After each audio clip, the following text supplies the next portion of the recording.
Assalamualaikum warahmatullahi wabarakatuh. A'udzu billahi minasyaitonir rajim. Bismillahirrahmanirrahim. Alhamdulillahilladzi hadana li hada wa ma kunna linahtadiya laula an hadanallah. Assalatu wassalamu ala asyrafil anbiya'i wal mursalin Sayyidina wa maulana Muhammadin wa ala alihi wa sahbihi ajma'in, amma ba'du. Teman-temanku sekalian yang dirahmati oleh Allah, puji syukur marilah kita haturkan kepada Allah Subhanahu wa ta'ala yang telah melimpahkan karunia-Nya kepada kita semua, sehingga pada detik ini kita masih diberikan kesehatan dan nikmat yang begitu banyak dan luar biasa. Shalawat ma'assalam, marilah kita haturkan kepada junjungan kita Nabi Agung Nabi Muhammad Rasulullah sallallahu alaihi wasallam, karena beliaulah satu-satunya nabi yang kita nantikan syafaatnya besok ila yaumil qiyamah. Teman-temanku yang berbahagia, bahwa selama rentang waktu sejarah perjalanan umat manusia telah terbentuk berbagai warna budaya dan peradaban yang relatif berkembang dan semakin maju. Ilmu pengetahuan dan teknologi yang sesuai kebutuhan zamannya, serta sistem tata kehidupan bermasyarakat yang beraneka ragam. Bangsa Arab pada waktu itu adalah bangsa yang dalam catatan sejarah sedang dalam suatu kondisi peradaban yang paling menonjol di antara bangsa-bangsa yang lain. Paling tidak dalam bidang ekonomi, politik, dan sastra budaya.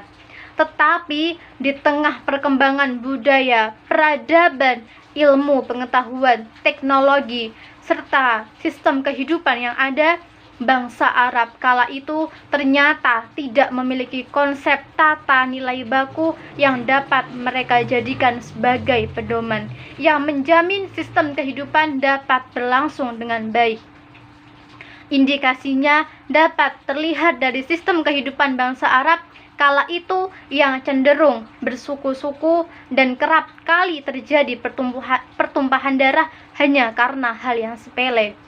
Juga budaya mengubur hidup-hidup bayi perempuan yang dipandang sebagai aib keluarga, atau membunuh bayi laki-laki karena khawatir tidak bisa menafkahi.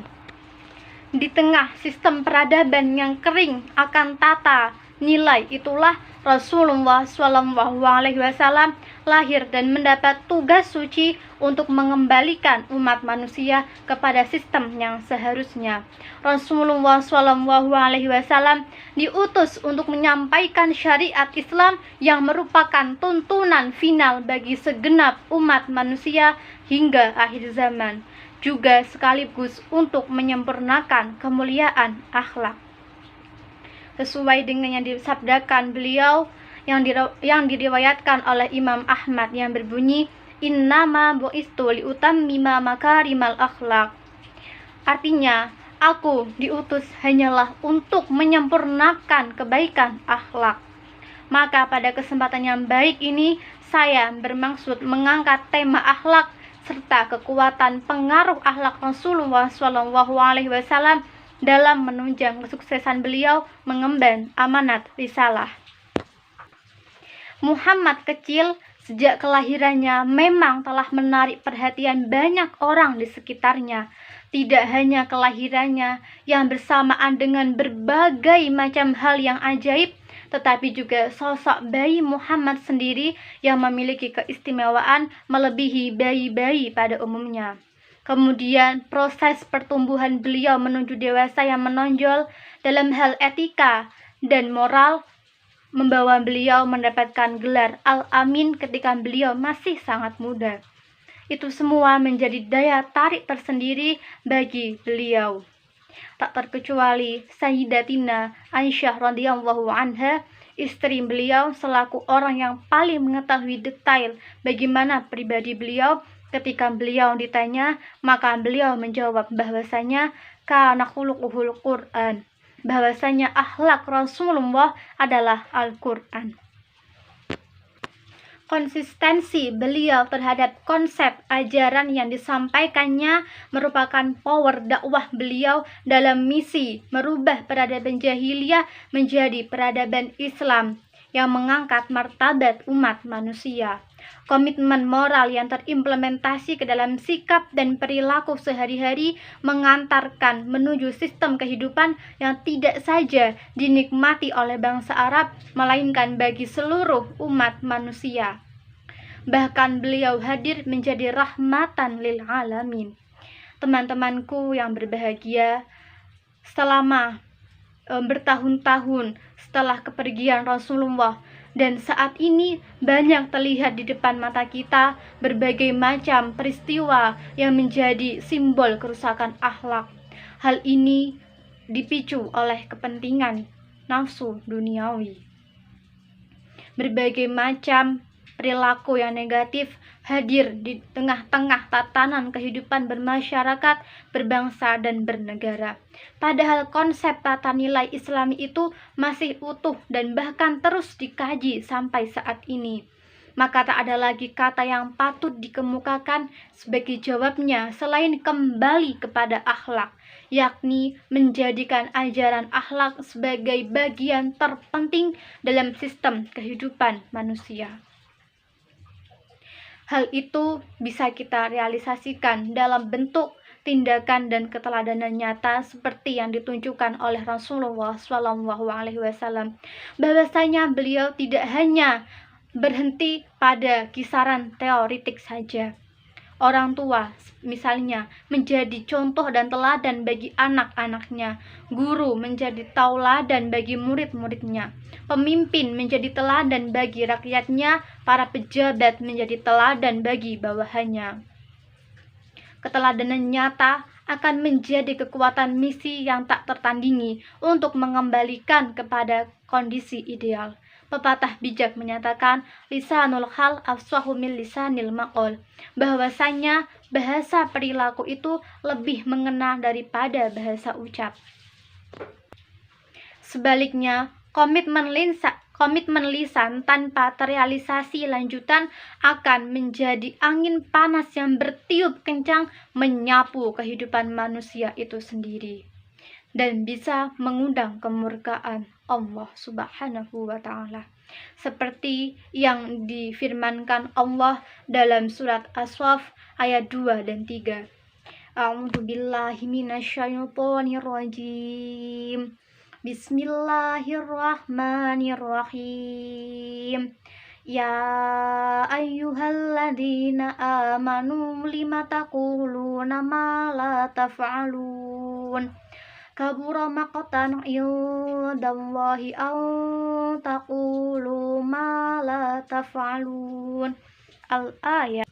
Artinya, wahai orang-orang yang beriman, kenapakah kamu mengatakan sesuatu yang tidak kamu kerjakan? Amat besar kebencian di sisi Allah bahwa kamu mengatakan apa-apa yang tidak kamu kerjakan. Demikianlah urgensi akhlak bagi kehidupan manusia. Sejarah telah memberikan pembelajaran banyak bagi kita bahwa akhlak yang buruk mengancam kelangsungan kehidupan umat manusia itu sendiri. Lebih lanjut, ketika kita membicarakan tentang akhlak, maka ada satu hal yang paling identik dengan akhlak, yaitu amar ma'ruf nahi mungkar.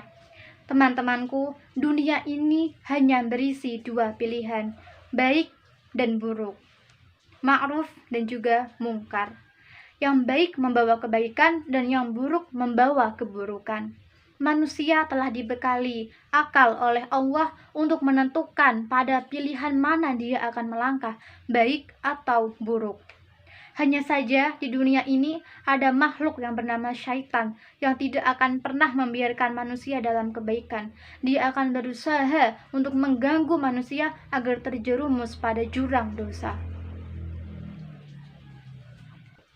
Maka menjatuhkan pilihan kepada kebaikan menjadi sesuatu hal, sikap yang tidak mudah dilakukan, bahkan terkadang bersifat dilematis. Meskipun sudah jelas bahwa kebaikan pasti akan membawa kebaikan pula. Apalagi jika kebaikan itu tidak langsung bisa kita rasakan manfaatnya. Contoh yang paling dekat adalah ibadah. Kita selaku muslim tentunya tahu bahwa ibadah merupakan hal yang baik dan juga akan membawa kebaikan.